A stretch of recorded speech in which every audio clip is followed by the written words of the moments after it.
Welcome, everyone. We will kick off this last SAC meeting by going over our agenda.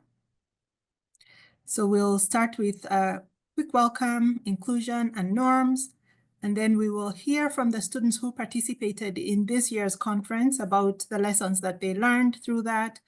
And then we have some special guests joining us today who are SAC alum, who will offer words of advice because we have a lot of people graduating this year. So we thought it would be fun to have them talk about what they have learned since they've graduated. And then we'll have a group discussion around what you've learned from being in the SAC, since many of you are graduating. And even for those that are staying on, we want to hear what you've learned. And then we'll have reflections and closing. And so I'll kick it over to Danya to take us into some breakout rooms for an inclusion. Yeah, so today's inclusion, as y'all know, we love just getting to hear a little bit more about you and your lives. Now this is just a norm for SAC. You're always going to get to share a fun little answer to a question. So I'm going to send you all into breakout rooms to discuss this with peers before you come back and share out everybody to the room. You don't have to come to the same conclusion. Would just love to have y'all bounce ideas off of each other and just have a little bit of a moment in those breakout rooms. And then everybody will give their answers for their own lives when you're back. But today's breakout inclusion is, if your school year were a movie, what would the title be and who would you play in the film? We're going to start with Samuel, Jose, and Chi. All right. My title would be Fast and Furious, and then the actor would be Jaden Smith. Nice. Jose? My title would be Lightspeed, and I'll just make the guy who played the Flash in the TV show. I'll just make him play the Flash going through high school. Barry Allen. I don't know the actor's name, but Barry Allen is the Flash. My high school experience would probably be one of the Harry Potter movies because this year was kind of hectic. Who would you be, though? Not really sure. Awesome. Kendall, Mass, and Anna? I'd say a marathon year. And for who would play me, I'm not sure. There's a girl from the Diary of a Wimpy Kid. Her name's Chloe Grace Moretz or something like that. I could see that. Awesome. Okay. I said my movie would be The Flash, and I want Michael B. Jordan to play me. Yes. Got a lot of Flash here, and I love it. I said I would want my movie to be High School Musical, but specifically High School Musical 3. And I would low-key just play myself. Yeah. I love that. All right. Anthony, Patience, and Paige. Sorry. I'd probably go with something like Just Keep Moving or Keep It Rolling, I'd say. And I'd want to either play myself or, you know what, just throw in Danny DeVito. Why not? Be curious to see how he plays it. I actually also said that I'd want my title be High School Musical, and I couldn't think of an actor, so I would just say my sister because I feel like she knows me best. Oh, very cool. I would call mine Springtime Already, and I love acting. It's my passion, so I would also want to play myself. Love that. So, I chose Casey Undercover because I feel like I'm a little unseen at school, and then the sister, the little sister, not the main character, not Casey, but the little sister will play me because I feel like I'm very overlooked at school now. We see you, though. We see you. We're happy to see you. And then Heaven, Raymond, and Ethan. Okay, hi. So I'll probably do one of them days, and I'll probably have Marseille March. Nice. I would probably pick Bad Boys, and I would probably have Will Smith play as me. I would probably name my movie Crazy Train, just because how hectic my year's been. And for who plays me, I'd probably want Jack Black. Nice. These are all really fun. It's really great to get the insight into your all's worlds. And I think we just have Rowan left. Hi. Sorry I was late. And then I would name mine Fast and Furious because that is the only way to describe it. And Jennifer Aniston in her prime would be who I would want to play me. Awesome. Thank you all so much for sharing these. This is really fun. I'm hearing a lot of Speed and Fast and Furious and Flash. And so I am getting the theme that it's been a really crazy, crazy year for all of y'all. And we just are really grateful for the time you spend with us amidst all of that. I'm going to go ahead and get us on to our next portion, which is our norms. And I'm going to pass along to Samuel to read these for us. All right, so our norms are to be on time, actively participate in meetings, complete the assignments when given, listen to others, be respectful, be inclusive, stay open-minded, be kind, don't be afraid to talk, don't do other tasks, and if possible, please keep your cameras on at all times. Fabulous. Thank you so much, Samuel. All right, we're heading into our next section for today's SAC meeting, which, like I mentioned today, we will have a lot of guest speakers. We have a lot of speaking from y'all yourselves. And before we head into our external guest speakers, we've got some awesome internal SAC guest speakers who are going to share about what they learned at the conference this past 2 months ago now. Wow, it has flown by.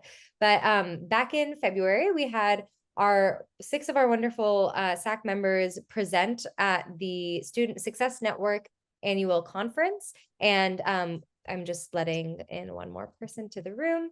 But they presented wonderfully on their perspectives on college and career programming across the state and the kinds of things that would be really motivating for them to be engaged in pathways, the things that they learned from pathways, and what they see as like what the future and the vision for college and career pathways across the state is. And so we had some really lovely, wonderful speakers, and they're going to share with us today some lessons that they learned. These are some of the prompting questions that we gave them, and they're going to share answers to one or two of them aloud today to just give you guys some insight on how their process for preparing for the conference and their experience engaging in it was, so that all of you can hear a little bit more about what they did. So we have in the room with us today from that conference, we've got Kendall, we've got Mass, we've got Rowan, I'm going down the list and just checking who is here. We've got Ethan, we've got Anna. And am I missing anybody else that is in the room today? Rowan. Jose. Awesome. And those were our wonderful six. So I don't know if y'all have a order that you want to go in or if you want me to call on you, but you're welcome to hop in and popcorn to another one of your fellow presenters. I definitely had a lot of fun at the conference, especially because I know I want to work in the education space. So it was really good to listen to the keynote speaker and a lot of the sessions we were in. It was also nice to interact with other adults in the education space, not just who work at ISAC, but teachers and stuff like that. I thought it was really fun. I also love speaking. And again, just listening to new perspectives and new ideas. It was really fun. Awesome. Do you want to pass along to one of your other presenters? Ethan, I see at the top. So my process for preparing, I will say I probably didn't prepare it in enough time that I should have, but I would say that it was a little stressful, but it wasn't really anything too bad. It was just kind of looking at the questions and making sure that I knew what I was gonna say. So just pretty standard stuff. My experience during the conference, it was great because I got to meet so many new people. I got to see all these different things that people were doing in their communities and seeing how they were making a difference. And what I gained from the experience was also probably seeing what people were doing in their communities, but also knowing how I can help people in my community and help other students know what they can do to prepare themselves for college. Awesome. Ethan, you want to popcorn to somebody else? I'll pick on Mass, sure. Okay, so I feel like the process of preparing for the conference it was good. I feel like next time I need like 2, 3 months. I feel like after collecting the data that I was presenting and then like going and trying to write the kind of like cards for it, that was kind of a bit of a stressful process because it's just like making sure that everything was fine-tuned. But I feel like what I gained from that, like from the process of like initially getting the data, then writing the cards for it, and then presenting it was just like overall experience, experience on how to do things like that. That's definitely the longest that I've spoken like nonstop for anything. You know, even when I do presentation for HOSA, I don't really speak that long, but I think it was just an overall good experience because of how much I got to like experience for myself and like get to improve on the things that I already was trying to practice. So it was really cool. I had a really good time. It was really nice to see everybody and to like hear um all the different things that are being done and like all the different like kinds of data and stuff like that. So yeah, I will pick on Rowan. I think for me and my process with preparing for the conference, I kind of had it easier. I was prepared in my sense that I have like worked with my data for so long that I just had to format it correctly and understand and like a little dig in deeper on exactly what message I was trying to bring, especially for a mass and I session. In terms of preparing for like our big session, I was actually more nervous for that, I think. I had a lot of fun. I enjoyed getting to know everybody and just like hearing each other's experiences and learning about where each other is from. Like we came from such different school backgrounds. That was really interesting. And I think the one thing I really gained from this conference that I did this year and last year is just the importance of student voice. Like I know we talk about that and we being here are the student voice, but just being at the conference and seeing how all the adults and the teachers and the educators reacted to having the students be up there and being like expressing themselves, that it was probably the greatest thing I gained from the conference. And then I'll pass it along to Kendall. I couldn't agree with any of you guys more. For me, I think that my process for preparing was kind of just, I guess, well, us doing our practices really helped for me and just like going off of each other because it helped us to learn if we needed more or less. And it helped give me ideas for sure just with my answers. And the note cards were great in preparing. And then once we actually got on the stage, although I was like, nervous and stuff because it was in front of so many people. Uh, as it started rolling, I kind of just got comfortable and it was just nice. I thought that the conference was great. I really loved meeting all the new people, and I completely agree with Rowan and just that the fact of seeing all like the different backgrounds, but seeing how we all like we meshed so well together. Like we all got along and we're great together, I think. So that was really cool. Um and I'd say that what I've gained from the experience is just one kind of learning how to like bounce off of each other with those ideas and talk in that setting in a sense like that, and just also realizing that even just being there, people can see that you are wanting to make a difference.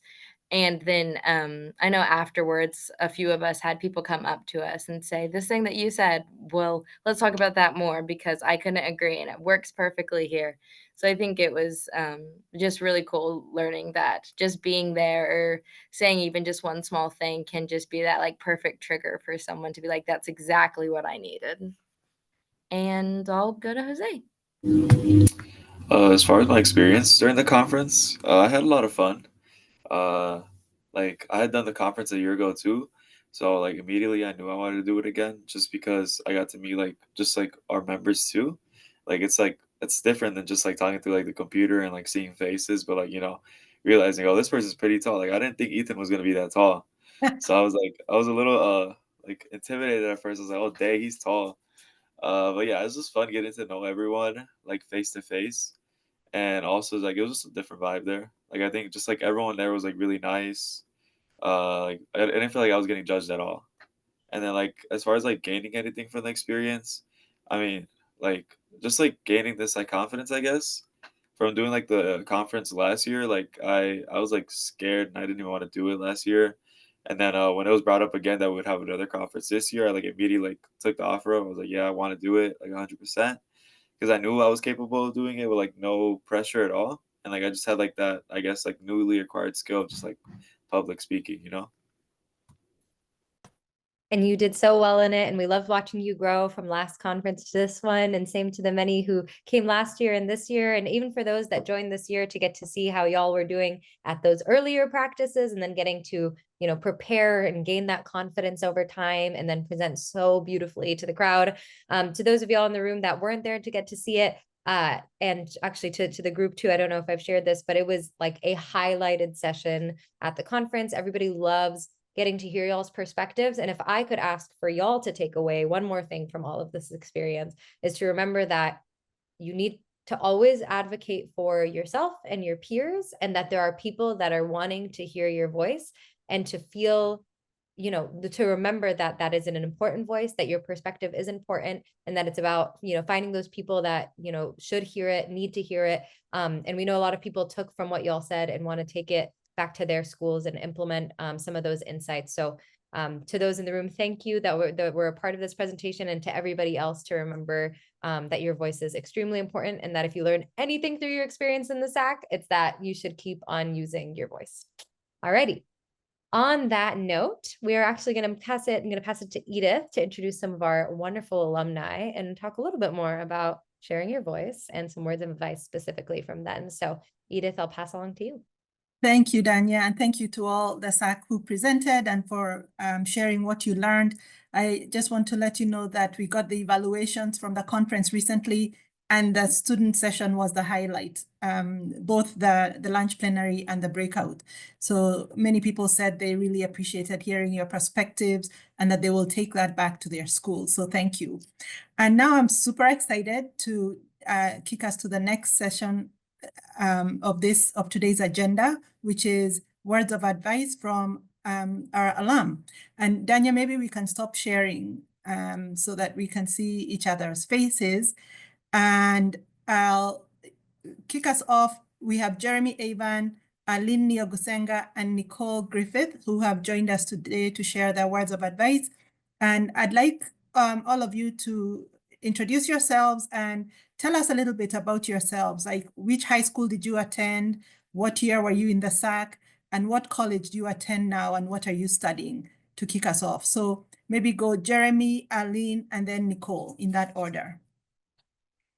Good evening, everyone. My name is Jeremy Avan. I'm a sophomore business administration major with a concentration in management at Morehouse College from East St. Louis, Illinois, and I attended East St. Louis Senior High School. I believe it was 2023. I was a part of SAC.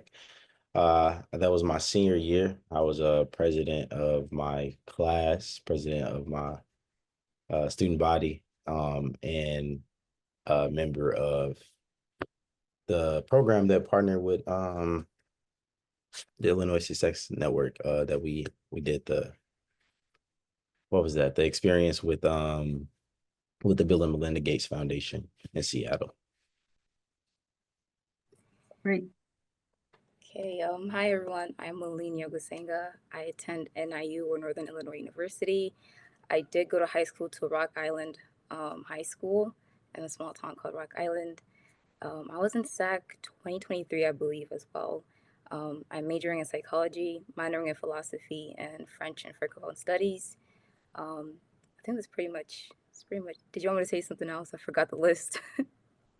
No, that's good. Okay. Hi, everyone. I'm Nicole. I graduated from Fulton High School last year. I'm currently attending Clinton Community College with an undecided major. That's why I chose community college. I'm not really sure what I want to do yet. And then I was in the SAC for the 2023-2024 school year. Great. So I'm going to ask some questions, and Danya will ask some questions, and then we'll open it up to the SAC to ask some questions, and we'd like to make this very conversational. So first question I have for you is, what are some valuable resources or strategies you wish you had known about earlier in college regarding studying, time management, and seeking help? And we can go Nicole, Jeremy, Aline in that order.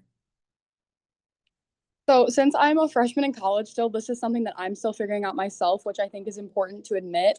However, my biggest strategy when it comes to, managing all of the things is you never know when you're going to have some downtime. So just keep your laptop by you at all times. If you have like 30 minutes, you can usually knock out one assignment. So that's like my number one rule. Obviously, having your entire text or like your book bag gets to be a lot all the time. But if you can get your computer with you at all times, there's usually at least one thing that you can get done.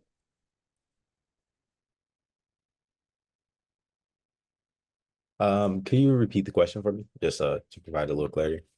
What are some valuable resources or strategies you wish you had known about earlier in college regarding studying, time management, or seeking help? Okay, I'll say all three of those, studying, time management, and seeking help.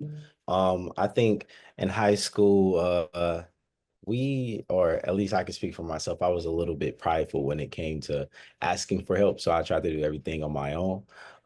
In college is definitely not as easy as the curriculum in high school.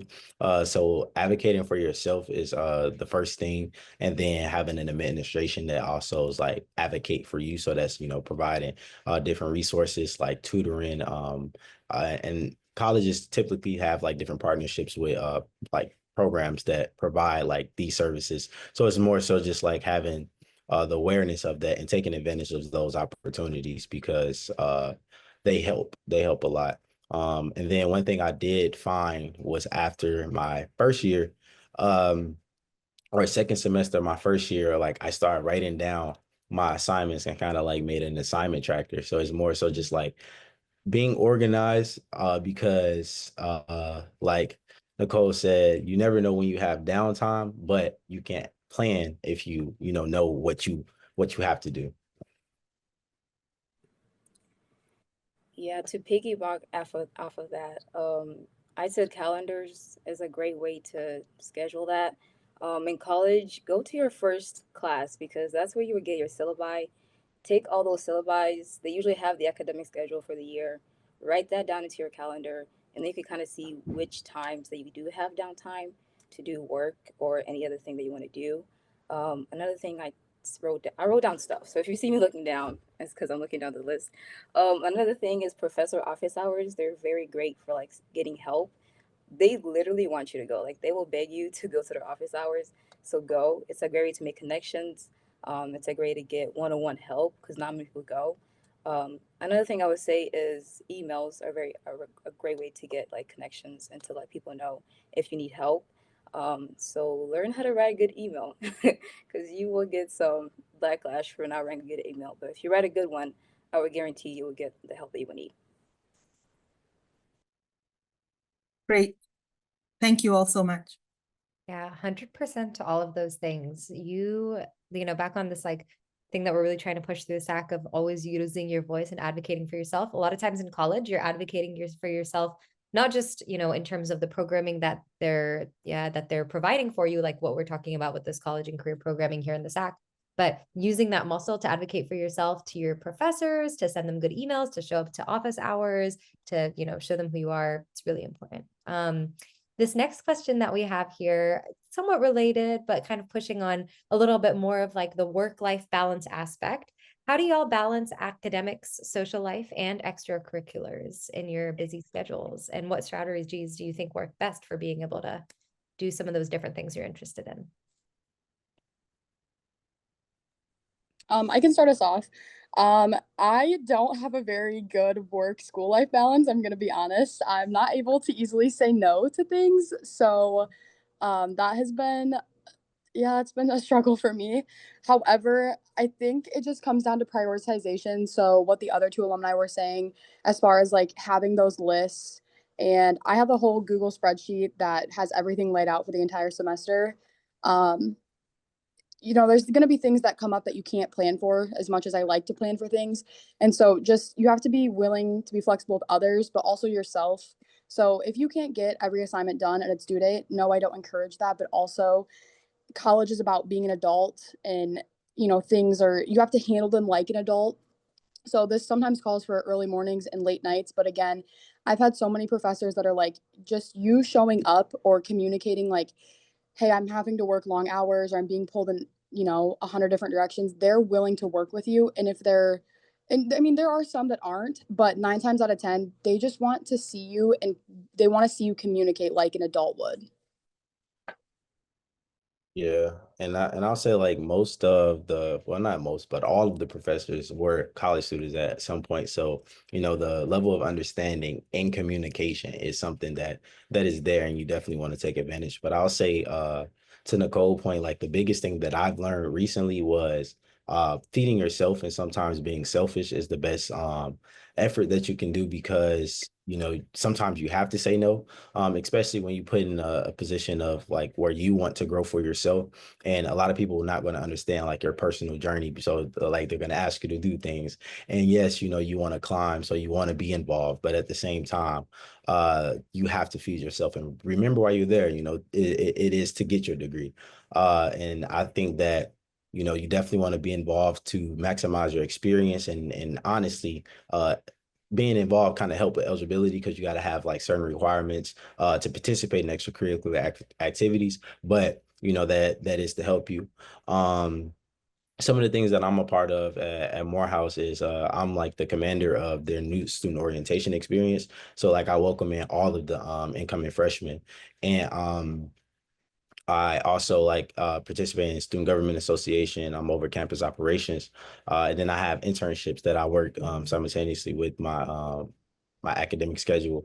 My classes that I take, one of my classes I travel. I just left DC, advocating for policy on Capitol Hill, and I do all of these things. But at the same time, you have to realize that you have to set yourself up to graduate, one, and then two, to have a career after you graduate, because college is an investment and you want an overall return on investment. And the only way you can get that is if you remember why you're there, and continue to invest in the reason why you're there. And it's definitely okay to say no. You actually can say no way more than you say yes, because you will get a lot more no's than you will get yeses. But it's more so just determination, and that starts within yourself before you do it in anything else.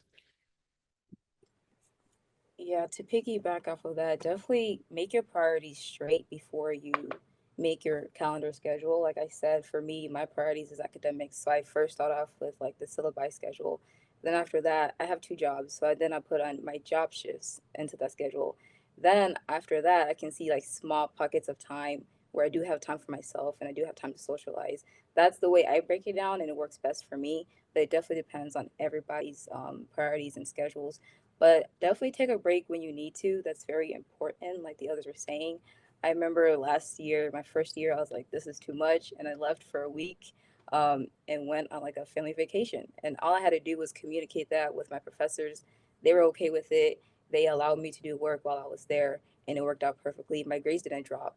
But yeah, communication definitely helps, because sometimes professors understand. They understand if you need help, they understand if you need a break. So just let them know and take that break for yourself, because college can get overwhelming with like so many things going on. But yeah. Great. Thank you all so much for sharing that. That definitely resonates. Even as an adult in the work world, it's sometimes hard to juggle priorities. I know we have a couple more questions, but we want to open it up to the SAC to ask questions, and want to see. Hi, Ethan. Good to see you on camera. So does anyone have any questions for any of our alum? I have one. Okay, we'll go Rowan and then Mas. Sorry, Matt. This is kind of a strange question, but I was thinking about this. When you like view colleges, they always take you on college tours and you get to like walk around buildings, but you don't ever actually like know where your classes are going to be at. What was it like finding those classes in like on campus? Because it's like you go through the buildings, you know where buildings are at, but you don't know where said classrooms are at. What was that like? Rowan, I go to a community college, so my, telltale for this might be a little bit different since it is smaller. But when I did my freshman orientation, I stayed after orientation because they give you a printout of your schedule with the room numbers on it, because it's just a few days before you start. And I took myself around the building from where I knew I was going to walk in from my car at. And I took myself on that path to find the room. So once I was able to find the number, then I would go back through and say, okay, my first class is 146. That's on this side of the building. And then my next class is 155. That's at the back side of the building. So I would recommend, if you have freshman orientation, which 9 times out of 10 you do, it's just if you can attend it yourself, stay after. And there's usually faculty wandering because they know that this is like a common thing for kids to do. They're willing to help you. But that was huge for me. And then my second semester, because I had already walked around that building so many times, even though I was getting a new set of classes with new room numbers, I knew what I was doing. So get through that first semester, and then the next semester, it's not as panicky as it seems, because this was a huge thing for me too. Yeah. I could say the same, similar to like what she do. But within like the new student orientation program, one thing that I implemented was that tour.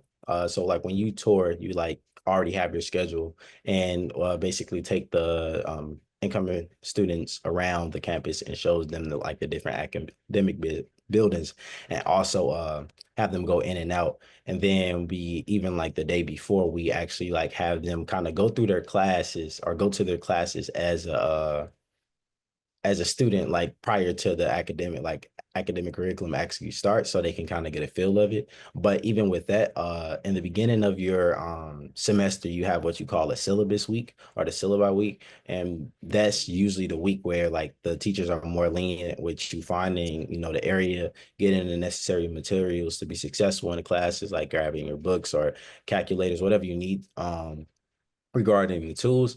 And then they're pretty much lenient when it comes to like you finding your classes and stuff. So for the most part, it's just kind of similar to high school, just way more hallways. Yeah, to piggyback off of that, NIU also offers like orientation leaders offer a day where they can walk you through your whole class schedule and every building that you need to go to. I didn't get to do that. So what I did, because when you move in, you have like a whole week of just doing activities and exploring and finding out where everything is at. So what I did was just meet up with friends, and we kind of just walked around to all our schedules, and it was like a fun way to do it, to just like explore and learn about the building. But if you don't have any of those options, you could always do what Nicole said, just stick around and walk around yourself, and people will always be there to help you if you need it. Also, NIU has like each building, like each major has its own place. So if you already know what your major is, you can kind of just stick to that one place, if that helps. Great. Thank you. Mas? My question was more directed to like how you see your time in the SAC, or like any kind of extracurricular activities that you did in high school, like being reflected in your time during college. Like how has it translated, if any way? But yeah. I can start. I say public speaking. When I did this, I think that was like the first time I actually had to speak like on like we spoke on a webinar. And then after that, it was like a what was like the video project that we did when we kind of like put together like a pitch to, was it donors or something like that? It Or was for the conference, you did a recording. yeah, so like for the conference, like putting that together, and speaking in a professional setting, and then like after that, like it immediately correlated. Then we did the Bill and Melinda Gates Foundation thing, and then I was presenting the curriculum in front of like uh different like government officials and education policy. Like it was a lot. And I think that the transition and the rate that you kind of encounter everything kind of sharpen your soft skills of professional development, and everything is necessary, because one thing like that you will need is public speaking skills. And this is like probably one of the best opportunities that I participated in that kind of prepared me in that setting. Yeah, to add on to that, I feel like the meeting setting definitely helped me get used to like having Zoom meetings with people, because you will need to, if you're doing an internship, you'll probably get interviewed via Zoom, and that's a great way to practice doing that. Another thing is, since I'm an RA, I have to give like floor meetings, and I've never been one to speak up in a room full of people, but doing this has helped me be able to talk to people and in a way just assert dominance, if that makes sense, because they got to be able to take you seriously, so you have to be able to present yourself that way. I guess another thing that helped me, like he was saying, public speaking is a very great skill that you gain from this, because right after SAC, that same summer, I had to go do public speaking in front of over 2,000 people. So that was pretty fun to do. But having this as a preview definitely helped with that. And then to just briefly wrap this up, my involvement from high school to college completely turned. I was involved in everything I possibly could be in high school, and then I decided to take a step way back in college to just focus on my academics and how I wanted to grow as a person. But those skills are still being translated as far as like being able to problem solve and being able to advocate for yourself and work with others, even when it's, you know, challenging and you're not in person. Like, I'm not personally involved in anything at my community college yet, but I was just chosen by faculty and staff to be the marshal for graduation this year. So even though you're not involved in, you know, every club possible, you're still, you know, being a good human and showing the change that these colleges want to see. So you don't have to be involved in anything or everything. Just be who you are and show the skills that you've been fostering for so long now, and that it's still going to get you to the same place. Great. Definitely appreciate that. Anybody else with questions?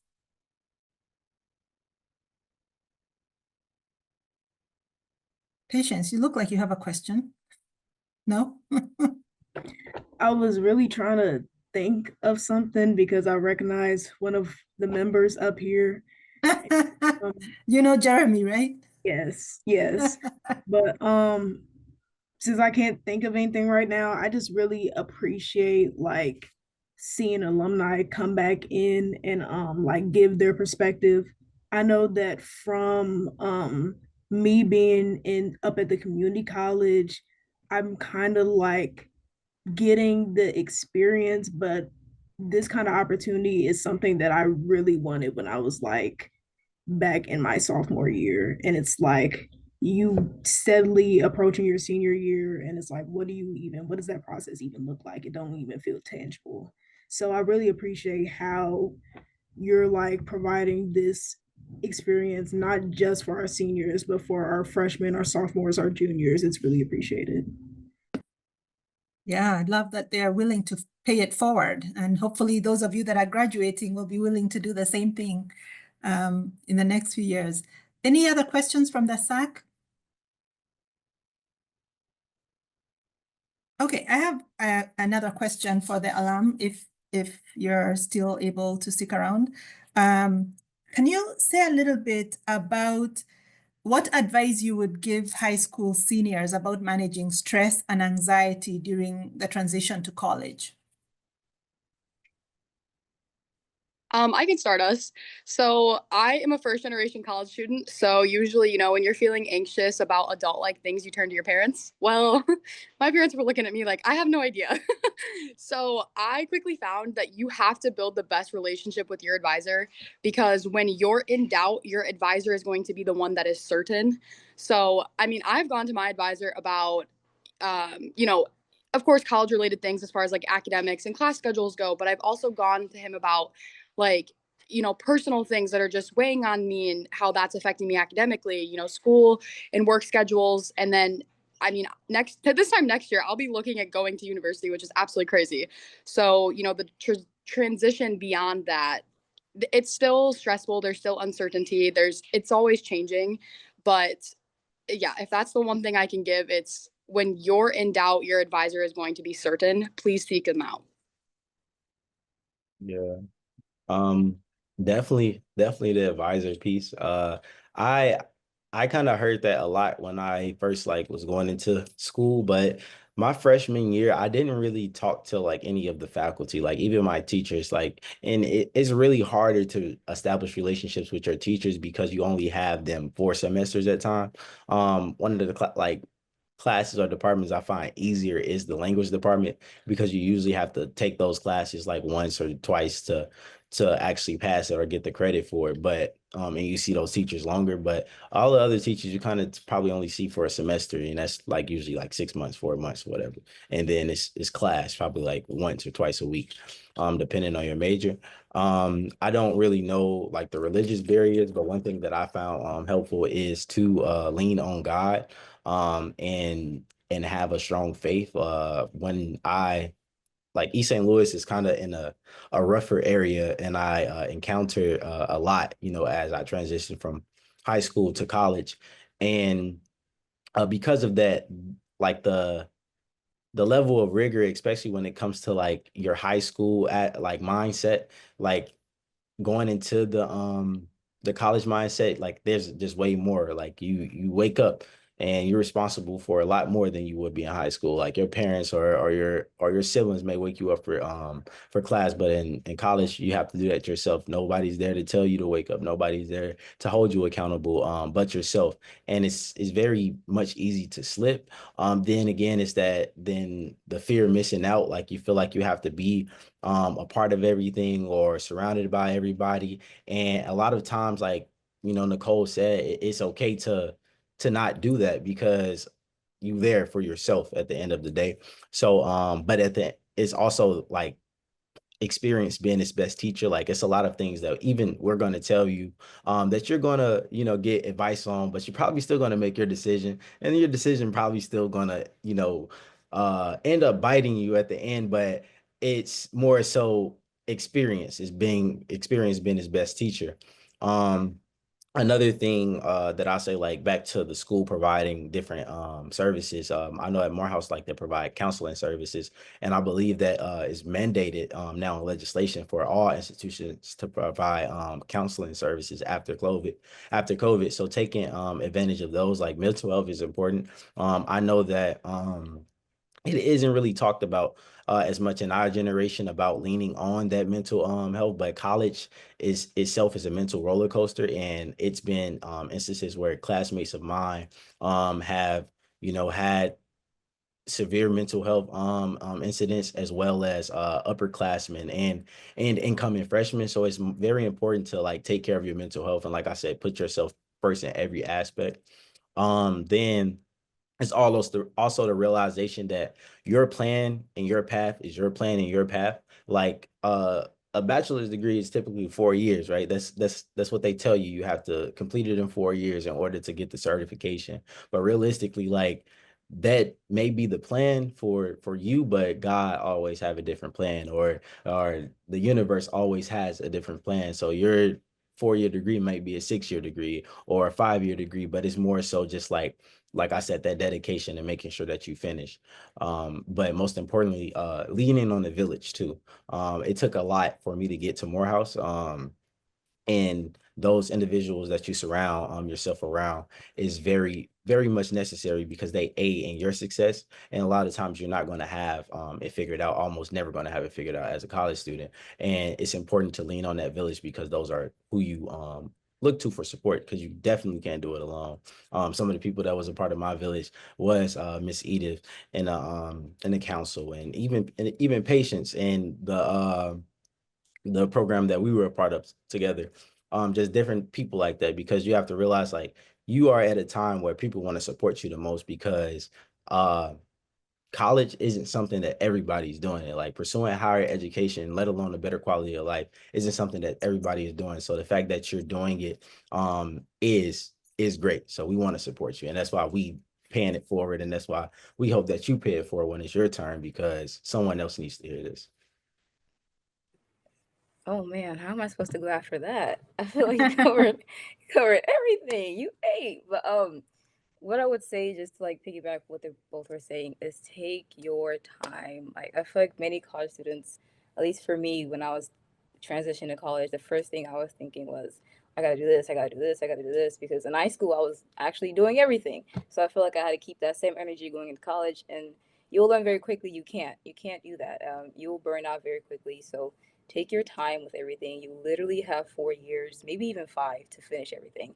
So use that first year to figure out what you like and what you don't like, academic wise, like your major. Do you really like your major, or are you just picking it because everybody else is picking it?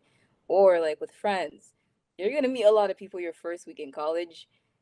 90% of the time they're not going to be your real friends, so it's okay not to be friends with people you meet the first day. So just make sure you use that first year to see what you like and what you don't like, and continue to grow.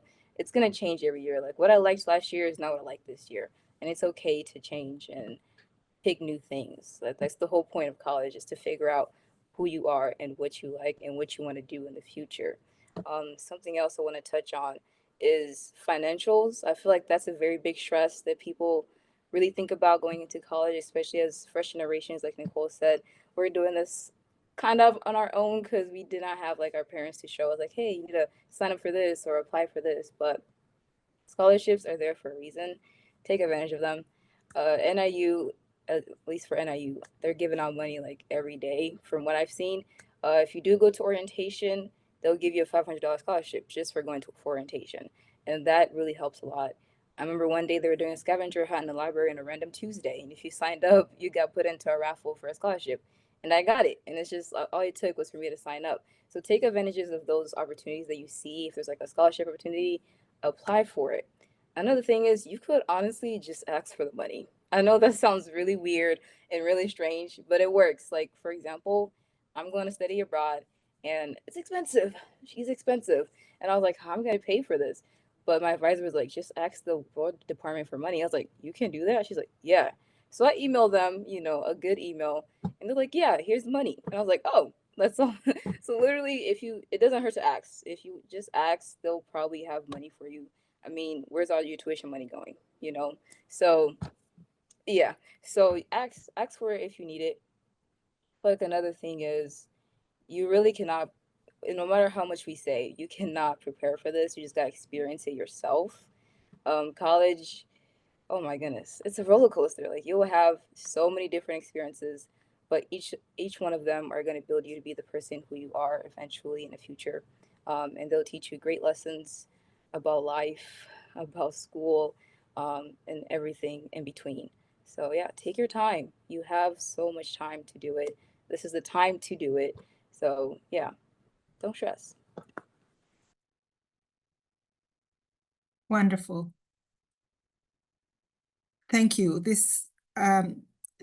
Really appreciate those responses and your candor, and appreciate you making the time to be here with us. I think I can speak for the whole SAC when I say we've really learned a lot from you, and we'll definitely take it to wherever we go from here. Anybody else with a question?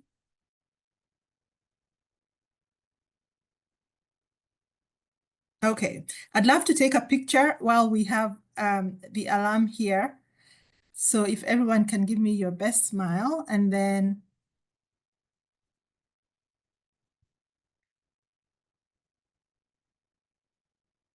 oh wait, let me do it again, because all right, smile. Okay, great. I think I got it.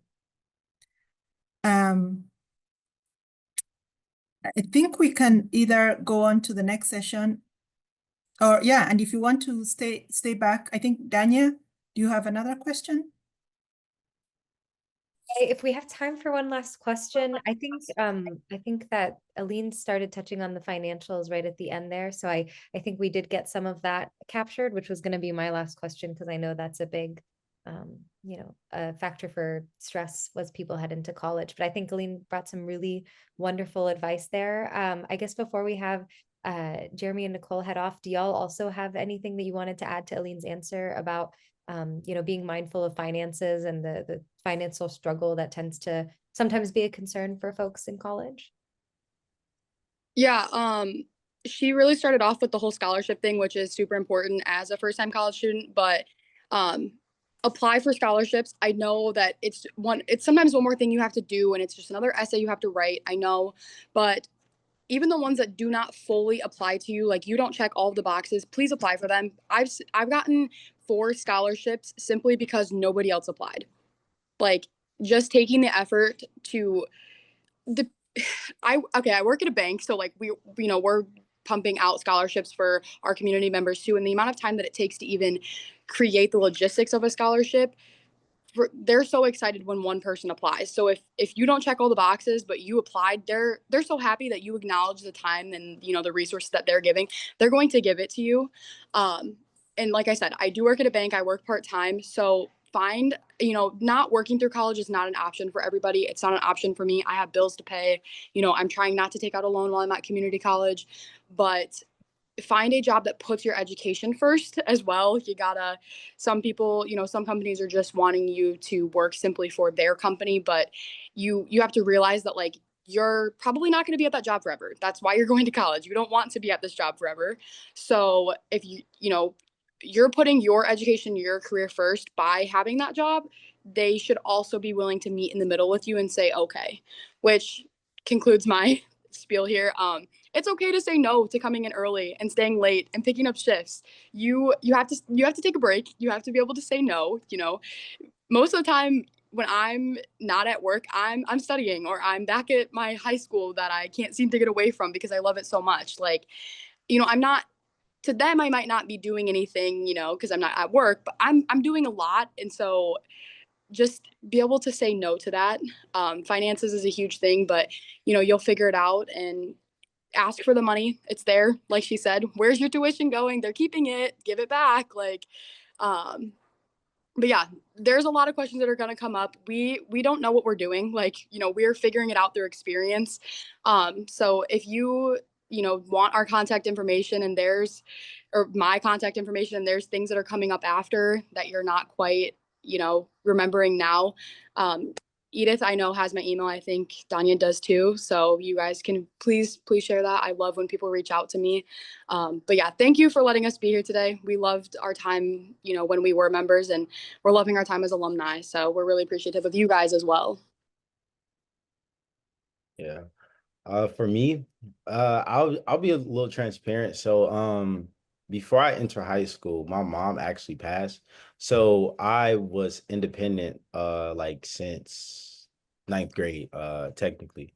So going into like college, with no parents, then I was deemed like homeless and unaccompanied. So it was an entire process. One thing that did help was like applying for like the FAFSA, applying for scholarships, and also like they said, asking, advocating, because the saying like closed mouths literally don't get fed. If no one knows that you're struggling, 9 times out of 10 you're going to keep struggling. So it is important to use the voice that you have to make a way for yourself. Like you know we say it's important to advocate for yourself. Then also keeping your GPA up helps a lot, because if you have a high GPA, it shows administration, like there is people that constantly look at your grades, that constantly look at your performance on paper. They may not talk to you, but they're monitoring your performance on paper. And if they see that you're trying academically and you are short maybe a couple hundred or a couple $1,000, or maybe even the entire thing, but they see that you're trying and you're investing in yourself, they're going to invest into you. A lot of times, like the money is always there, but it's more so like making the right investment. They're not going to help somebody who's not at least communicating, because even if your grades aren't the best and you still are trying and you're communicating and trying to get help and trying to better yourself, then that is a form of oh, I'm investing into myself. Like it's not even that, because it's been time. Like this is a roller coaster. Like I started freshman year. I did like a summer program with summer classes before I entered the actual classes, and that was good. Got a 4.0 for that. Then went to my first semester freshman year and got like a 2.8, and then went from the 2.8 to a 3.2, and then from the 3.2 to the 3.6, and now I'm here. So it's like it's a journey, but you have to realize like a journey has to take time. Like what makes journey is the obstacle. And like I said, like even us telling you this, you're still going to encounter this, unfortunately, but it's fortunate because not everybody get to do it. So it's like a necessary evil. Yeah, I'll say that. Then internships. I worked internships. There's internships that you can work simultaneously with your like your academics, but also like Nicole says, remember that school is most important. So it's never you sacrificing school to work. It's always you sacrificing work for school, because like I said, like it's important to graduate. 9 times out of 10, you're working with people who aren't in school, so they're not understanding your rigor. And then that step. But most importantly, that, and then budgeting. Once you do get money from these different experiences, understand that you have to budget, because that's just an adult thing. You know, you get all the money and you spend it all up, and when it's time for you to accommodate for those unnecessary things that happen when you don't know what's going to happen, you don't have it and you're not prepared. And then a lot of times it's like, yeah, you lean on your village, but hey, sometimes you got to give your village a break, because adults and we have to grow. So it's leaning on that as well. Um, and then there's like work study opportunities that you could take advantage of. But most importantly, I say, like, at least for me, like, I know that I need money, but one thing that I do is prioritize my academics, and also my involvement. Like, my main focus is getting through. So even if that's me having to sacrifice, going to a place because, it costs money, or or hanging out with friends sometimes, like, because it's unnecessary money, like, that's something that you have to do. And that's just an adult thing that you have to learn about, the things that you have to sacrifice. And unfortunately, you can't have everything that you want, but you can work for everything that you get. So just remember that for the most part, and you should be good. Thank One you more guys. Go I ahead. had one more tip. I'm sorry. A good tip that helped me that I didn't even know about till I got here is being an RA. I know it's not the most dazzling job, but at NIU, if you become an RA, they take off your dormitory tuition, and that literally cuts my tuition off in half. Like, I don't have to pay that anymore. So if that's an option for you, definitely become an RA. It's very convenient. You're on campus, and you don't have to pay for your living space. Another thing I do is I do an on-campus job that correlates with my degree. If you can find that, definitely do it because it's gonna look great on your resume. Since I want to be a psychologist, I'm working at the counseling consulting services on campus, and that kind of correlates with my degree. And they also understand that I'm a student since it's an on-campus job. So if you are gonna be a student, I would highly recommend doing on-campus jobs because they understand more that you're a student than if it was off-campus jobs. So. Y'all are full of incredible wisdom beyond your years. These are all such incredible nuggets of gold wisdom. And I know that I wish that I heard so many of these things before my next steps after high school. I hope those of y'all in the room feel as though you get to take from this incredibly honest, open, strong, and wise advice from these wonderful alum. Thank you all for being so open with us and sharing such important words of wisdom. I have a next section for y'all, but I'll leave it to Edith to close out this one before we head into what's next. Yeah, just want to echo Dania about the really helpful words of wisdom. Aline, Nicole, Jeremy, I cannot thank you enough. Really appreciate you taking the time, even after you have left the SAC, to come back and share your love and your wisdom, and appreciate how honest and candid you are. And we wish you all the best and in college, and please keep in touch. I have your emails though, so I know where to find you. But thank you. Yeah, thank you guys. Anytime. Thank you guys. Take care. Thank you for having me, and All right. nice meeting you all as well. And Patience, hello. It's nice to see that you. Thank you. It's nice to see you too. Okay, good luck, everybody, and remember to finish strong. It's definitely worth it. Thank you, Thanks, Jeremy. Well, my heart is full. That was really beautiful and fulfilling. And gosh, truly, I wish I met so many of you wonderful, wise people before I went to college. I would have benefited so much. Such great wisdom. I now want to turn to you all to share wisdom with one another, actually. And so back on this theme of all of us are sharing here today. This is a very open meeting of sharing words and perspectives. And so I'm going to share the questions that I have for you all. I sent them out in the emails as well, but I'm going to share the questions that I have for you all here in the chat.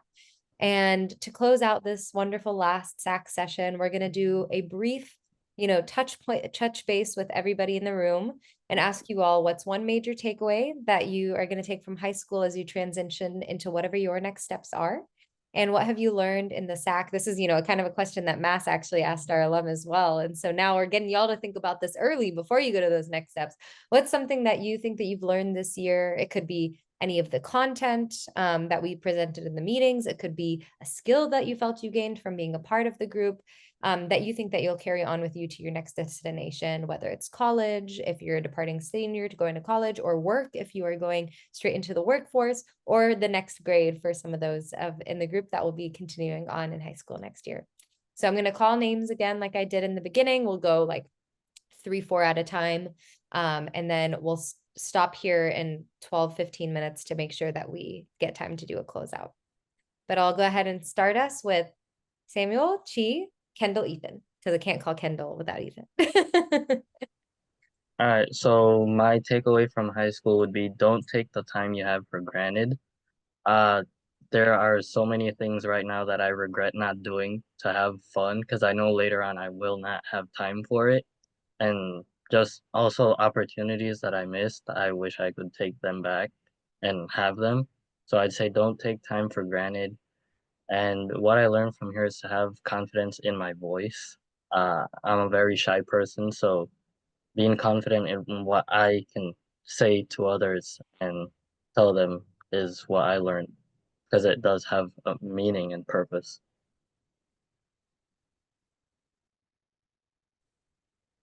One big takeaway I had from high school is not being afraid to make mistakes. And even if mistakes happen, which they will happen, being brave enough to keep trying and keep persevering is something I learned throughout high school. There are a lot of obstacles, but I think that part of growing and learning is not giving up after encountering obstacles. And my next step is I will be attending MIT next year, and I'm super excited for that. I'll be majoring in CS and bio, so I'm really pumped. And definitely I will be taking a lot of the lessons I learned from this council onwards. One thing I learned was definitely the importance of speaking up and advocacy. It's very important to speak up for the problems around you, and overall advocating for yourself and others will help make progress. I would say that one major takeaway that I've had from high school is just like getting involved, but don't overwork yourself, because getting involved is great, but sometimes you just feel so torn because of not feeling like you can say no. So just like realize that, I guess, is what I've kind of had to teach myself, and I still need to learn my own lessons. But I'm just gonna try to work on that for sure. And I think that just learning how to get incorporated into school as a whole. And then as I go on to my next destination, I plan to go to university, not sure where yet, but I think one thing that I've learned with this is just that there are other people who have, similar views to you. And when you actually start talking about it, you can see that, and you guys, like, you can see how working together you can get things done. My takeaway from high school is probably to try and figure out who your real friends are pretty quickly, because there's a lot of fake people in high school and in general, and in college you'll see a lot of people like that too. And my as I plan to go to a 4-year university at SIU in Carbondale, and I have probably from the SAC have learned definitely problem solving with trying to figure out how we can get more people to partake in these programs that we're offering with like scholarships and getting endorsements and all of that stuff. It's definitely built my problem solving skills, as well as teamwork with working with all of you guys to try and figure out how we can implement that stuff into our communities. And another thing for me with high school that I kind of learned more at the end of my senior year is that when you start to know what you want to do, like what you want to major in, taking those classes that are veered towards that major are so helpful in the end, because especially if like you're like high school offers college classes, because I know for me that ours did. And so I'm graduating with 83 credit hours, and I'll get to graduate from a university and with my bachelor and master's degree in like 4 or 5 years, because I was making sure that a lot of my classes would transfer based off my major. So I think that was something else that I learned. Huge stuff from all of you, both from like the personal growths that you mentioned and also some of these big accomplishments already heading into your next steps. Really proud of all of y'all. Heading on to Jose, Heaven, Raymond, and Mass. If high school taught me one thing, or like one thing that I could like just take away from it all, was that in general, like change is inevitable.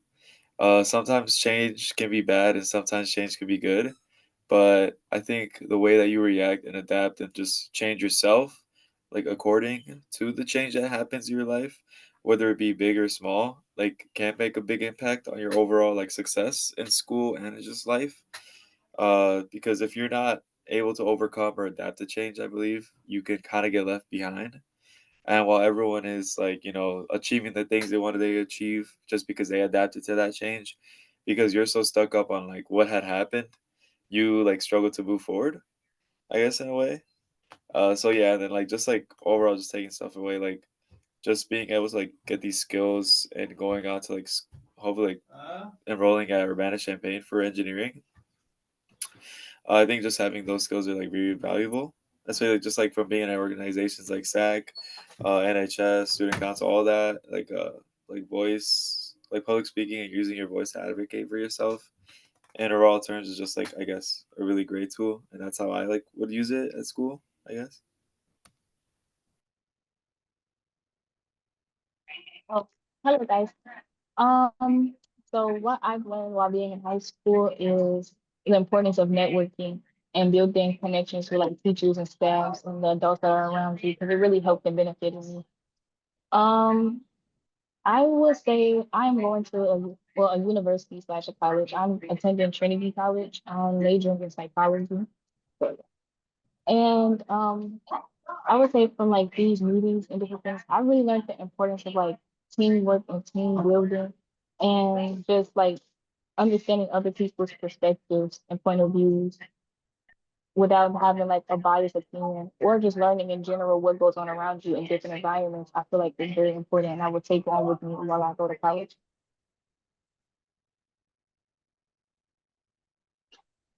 Hello, can you hear me? Yes. Okay. One major takeaway that I've gotten from high school is that I learned to expect the unexpected, because as in high school, it's going to happen in college too, that anything can happen at any time. Like one day you could be doing your best, and then the next day the worst thing can happen to you, and you just don't know what to do or to how to react to the situation. So I feel like being being ready for whatever it's going to help. That's something that I've taken away. And me going to SIUE next year, I've from ISAC, I've learned that being organized and learning different ways in order to get to your solution or to answer your problem, that is going to help you in so many different ways when you get to the next step, because the problems are going to get harder and the challenges are going to get way deeper than what they were in high school. So ISAC really helped me learn that there's different ways to one solution.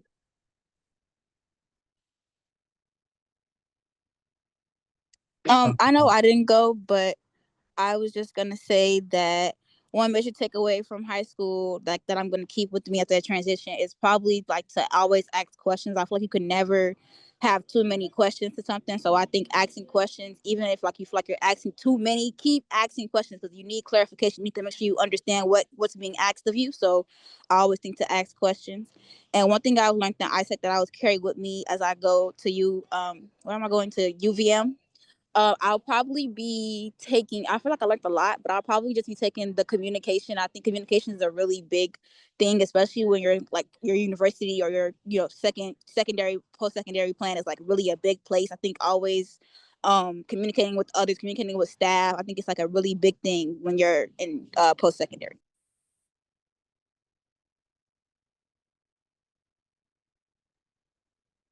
Thank you, Anisha. I know we were supposed to have to mass, but I can call the next several and definitely just want to echo some themes that were coming out of this one. Nothing is as consistent as change. And you'll continue to learn that as you grow up as well, grow older as well.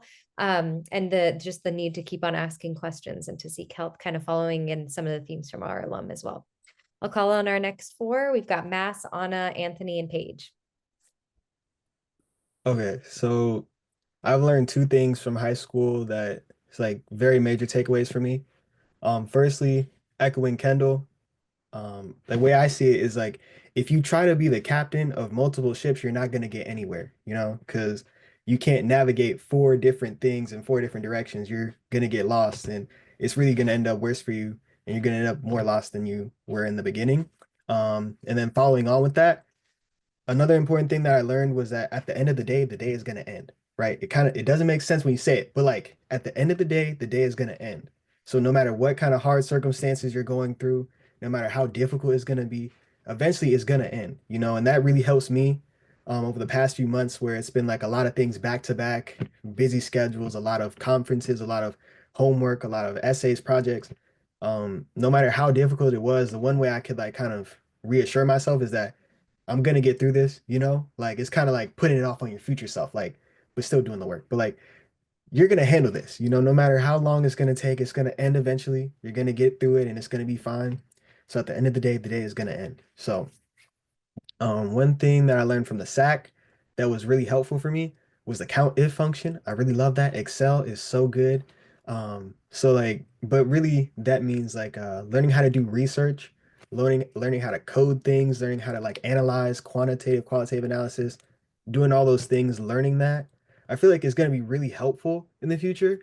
Like even if it's not like immediately in my first year, no matter what it's going to be, I feel like doing research, being able to like express myself in a professional setting, that's like really valuable to me because like I love talking, but like sometimes I can't do it in like a professional manner. So I feel like the SAC has been a big help in that. And just knowing that there are people all around me that are working towards the same things as me, value the same things as me, and are all trying to like advance themselves in their community. That's also been really cool.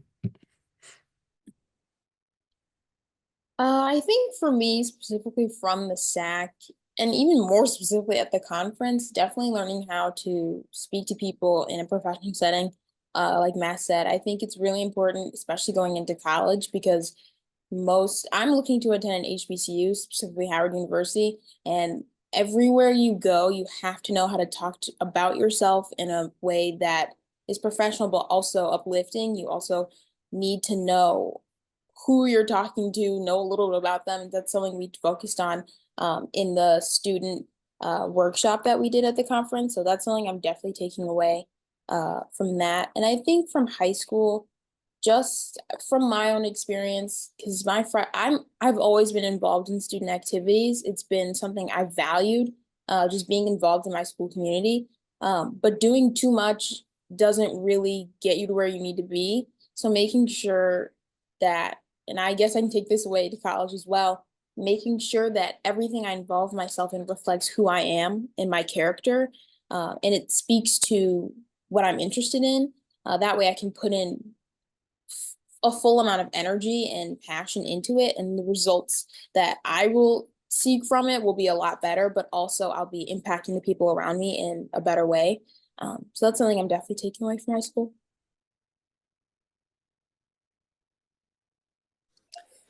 I'm going to be going to University of Illinois Urbana-Champaign, and quite frankly, there's a lot of stuff to.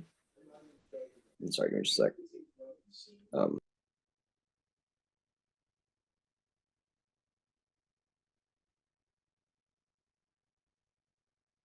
Sorry, we have some people over for now.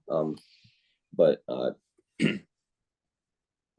SAC has really helped me with like building a good social circle. Like obviously like people nearby me, but learning how to connect with others when it's in a more professional setting. And I think that's really going to help out a lot.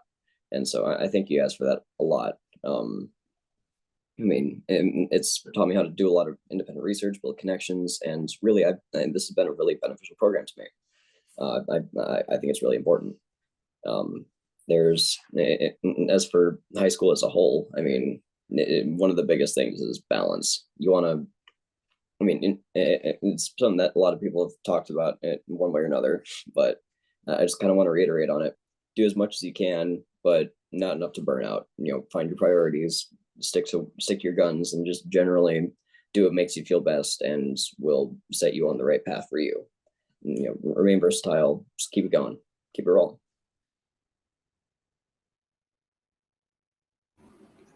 Well, I don't have a big takeaway from high school just yet because I'm not a senior, but what I have learned from the Student Advisory Council is that it's not scary to meet new people. Because when I first came on here, I was like, oh, everyone's going to be more mature than me and they're going to be so intelligent, and it's been amazing. Everyone's so cool and so kind, and it's easy to meet new people when you have a goal that you're all working towards, when you all have something in common. And what I'm going to use to go on to next year is that I've really learned that the students at my school value secondary education tools like Appley and the Federal Student Aid Estimator. So next year, I'm going to try to use that, what they learned that they like, to educate more students and like guide them in their pursuit in a way that I know that they will respond to well. Wonderful. And we know you'll continue to, do wonderful things. I know that you're in a slightly different situation, Paige, while we're asking about takeaways from high school, but we're always happy to hear you like reflect on your first couple of years and know what you're taking into your years to come. To all of you, thank you again for sharing. We just have two more to share out. We've got Rowan and Patience, and then we'll close out our meeting. I feel like everybody's covered so much, so I'm gonna kind of combine two that really struck home with me. It was what Kendall said about remembering your limits and taking breaks, and then Mass saying at the end of the day is done.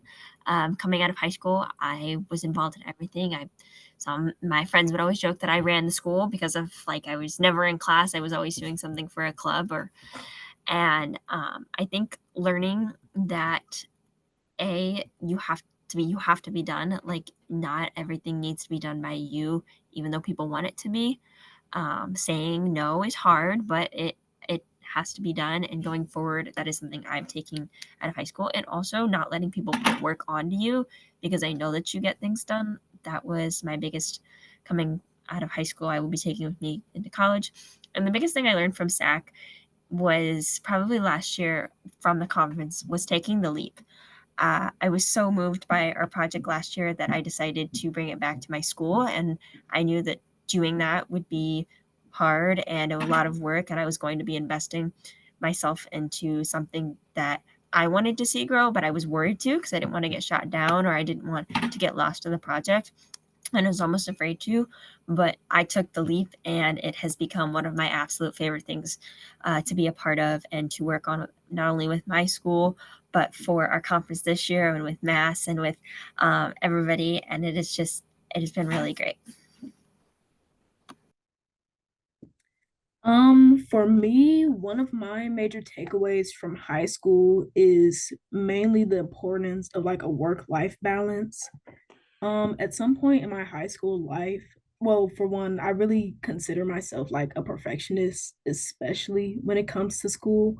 And at some point in my life, my personality and just me as an individual was so deeply like integrated with my education that when I made mistakes, instead of like growing from them, it felt like a direct hit to like me as a person. So like just understanding that, as I transition into college, mistakes are inevitable. It's going to be a new environment, especially in comparison to like a community college. Even though there's some background knowledge there, it's still going to be a big transition. And so mistakes are inevitable. And instead of like taking them as like insults to my character, considering them like learning stones and like trying to grow from them rather than letting them like try and beat me down. And then one thing that I learned in the SAC was, and I got stuff written down, so I'm gonna be looking down a bit. But one thing that I learned was really just saying the thing and asking the question. Something that Jeremy had said that really stuck out to me is that if you're struggling now, you're gonna keep struggling if you don't say anything. And as I'm like going to Tuskegee for mechanical engineering, I'm just like keeping in mind that open mouths just don't get fed. Like professors and staff are literally put there to like sit down and help you with work. So just taking advantage of the resources that are provided. If there's a need that you have in mind, just ask. I'm pretty sure that you're not the only one alone and feeling that way. So there's probably going to be something there, but you're not going to like figure that out if you don't say anything. So, yeah.